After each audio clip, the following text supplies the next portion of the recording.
Dzire आहे. दादा बोलले होते की होणार नाही म्हणून. आपण दादांना विचारू की आपलं काम कसं झालं. कसं झालं दादा? एक नंबर मस्त झालं खरंच काम. वाटलं होतं पहिलं काय बोलले मला होते? वाटलं होतं की होणारच नाही, खरंच नाही होणार. चांगलं झालं काम. मनासारखं मनासारखं. ओके. स्पष्ट म्हणलं हे होतच ना म्हणला. आता मला बी वाटत नाही होईल म्हणून बरं का. तुम्हाला वाटत नाही होणार म्हणून? नाहीच वाटत. चला मी करून दाखवतो. करून झाल्यावर बघा.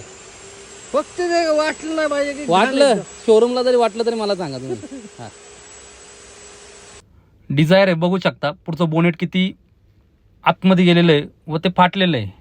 त्याला एवढं मोठं होल पडलेलं आहे. दादांनी 2-3 ठिकाणी दाखवलं होतं की होणार नाही म्हणले.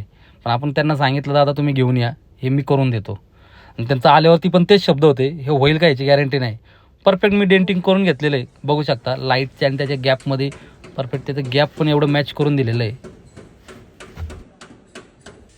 आता दादांचा विश्वास पण बसला नाही की ती माझ्याच गाडीला रिपेअर केलं म्हणून. एवढं परफेक्ट लाईन गॅप मॅच करून दिलेलं आहे. दादांचा वेळ आणि खर्च हे दोन्ही वाचवायचं काम होतं आमचं आणि ते केलं आम्ही.